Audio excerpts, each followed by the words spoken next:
तो इसके अलावा। रूमेटॉइड आर्थराइटिस जो है वो ऐसी बीमारी है जिसमें आपके शरीर की इम्यून सिस्टम आपके शरीर के जॉइंट को डैमेज करेगा। ये बेसिक हो गया। अब वो जॉइंट मतलब दो हड्डियां जहाँ जुड़ती हैं, वहां एक दो हड्डी आसपास जुड़ती हैं, बीच में जो पानी होता है, साइनोवियल फ्लूइड होता है, कार्टिलेज होता है, और उसके ऊपर कवर होता है। ठीक है, कैप्सूल बोलते हैं। तो ये वाली जो बीमारी है रूमेटॉइड आर्थराइटिस, ये उस कैप्सूल को हार्ड करती है, उस कैप्सूल को अफेक्ट करती है। तो कैप्सूल अगर जकड़ जाता है तो ये जकड़ता जाता है। तो ये जकड़ता जाता है और कैप्सूल में सूजन आ सकती है। तो पानी भर सकता है जॉइंट के अंदर। पर अगर जॉइंट में पानी भरेगा तो भी ये जॉइंट जो है मोटे होंगे, सूजेंगे, इसको दिक्कत देगा। ये ऐसा नहीं है कि एक बार हो गया तो जिंदगी भर देता रहेगा देता रहेगा। ये रहता है कि बॉडी के अंदर वो एंटीबॉडीज बने। जैसे आपके अंदर कोरोना का वायरस गया तो कोरोना के वायरस को मारने के लिए एंटीबॉडी बने, या आपने वैक्सीन ली तो आपके अंदर एंटीबॉडी बने। उसकी एक वैलिडिटी होती है, यानी वो इतने दिन रहेंगे, उसके बाद खत्म। कोई 6 महीने, कोई साल भर, कम होते जाएंगे। ठीक है। तो ये एंटीबॉडी जो आपके अंदर आपको डैमेज कर रहे हैं, ये भी किसी चीज के रिस्पॉन्स में बने।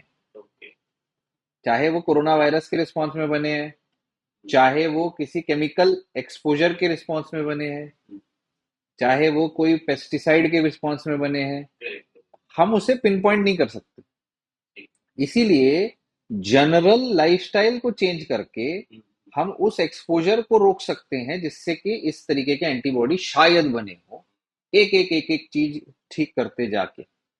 और जब बने हैं और जब डैमेज हो रहा है, उसको नाप सकते हैं, बॉडी के अंदर इन्फ्लामेशन कितना हो रहा है, सीआरपी लेवल कितना है, ईएसआर कितना है, सूजन कितनी है, दर्द कितना है।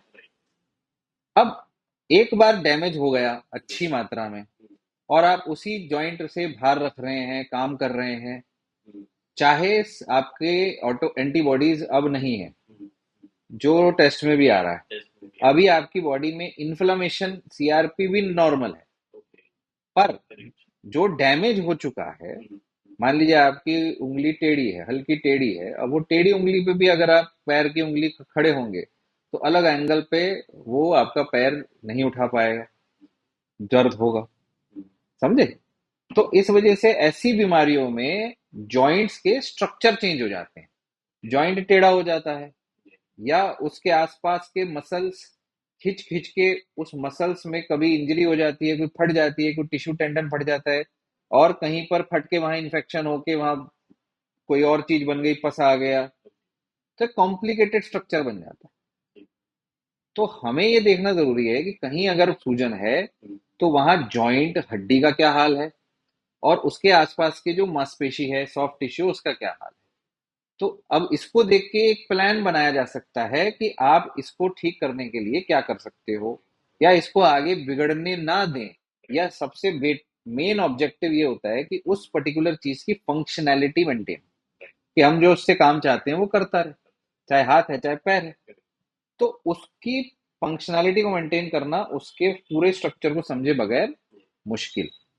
तो मेरा पॉइंट ये है कि आपके हाथों का और पैरों का सॉफ्ट टिश्यू, हड्डी, उन सब की जांच करानी होगी कि अभी स्ट्रक्चर कैसा है, कौन कौन सा स्ट्रक्चर डैमेज हो चुका है।